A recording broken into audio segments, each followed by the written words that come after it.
Se você observar o nosso arquivo digital, ele é gigantesco.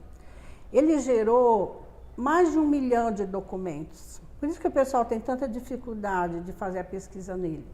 Ele tem muito documento, porque é muito difícil você estabelecer um juízo. Claro que a primeira regra do historiador, a primeira regra do arquivista, não é decidir o que vai jogar fora, é decidir o que vai guardar. Mas veja só, nós tentamos, né, quando começamos a organizar o arquivo, criamos uma comissão, tentamos criar uma comissão de classificação de documentos. Porque quem sou eu para decidir que aquele material é importantíssimo, que ele será relevante para a história? Mas a dinâmica dos sindicatos é uma dinâmica toda própria. Não tem esse negócio de, eu faço parte da comissão de classificação da Mercedes, eu já tenho reunião com ela. Não existe isso, né? Porque o sindicato, ele tem uma dinâmica de luta. O sindicato, ele quer lutar. Eu fui do tempo em que as oposições, elas escreviam documentos, elas não colocavam data, elas não colocavam nada. Resquício dos momentos de repressão, onde se você colocasse lá alguma identificação, você poderia ser rastreado por meio daquele documento.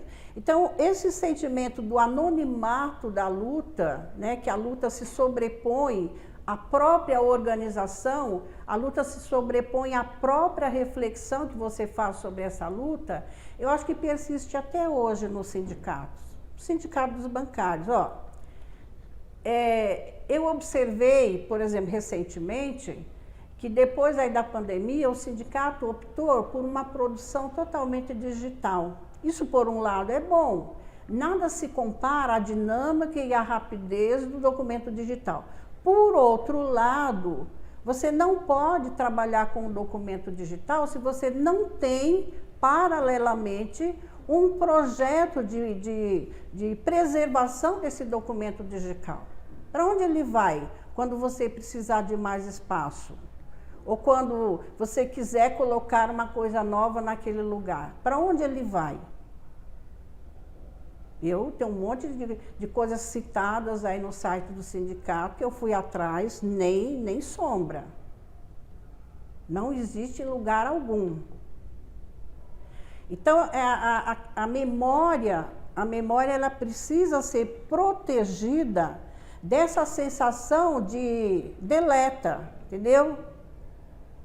Ela deve ser protegida por esse sentimento de que aquilo é relevante, aquilo é importante, aquilo faz parte daquela instituição, então tem que ser protegido. A gente não fala aí, não estamos no meio de um discurso de depredação do patrimônio brasileiro, as peças de arte, os prédios, os documentos, etc. e tal. É isso que nos falta como brasileiros. E os sindicalistas, mais do que nunca, deveriam ter esse sentimento. Você encontra pouquíssimos sindicatos que têm a estrutura que o Sindicato dos Bancários construiu. Pouquíssimos, né? Alguns resolveram doar o seu acervo, aí eu acho isso uma coisa boa. Se você não tem recursos, não tem condição para poder preservar a sua memória, a melhor coisa a fazer é passar essa memória para entidades que estão preparadas para fazer isso, como o Arquivo Edgar Lenroux, por exemplo, né? Que tem lá o próprio Arquivo Nacional, né? A CONARC tem uma lei aí, a Lei dos Arquivos, que é uma lei que busca preservar os acervos de qualquer natureza, sejam eles privados ou públicos. O sindicato é privado, ele é uma instituição de direito privado. O arquivo dele não é público. Ele não é obrigado a abrir o arquivo dele. Ele não é obrigado a preservar para a posteridade esse arquivo. Ele não é obrigado pela lei, mas ele é obrigado moralmente. Moralmente, ele tem responsabilidade com aqueles que ajudaram a construir esse acervo, né?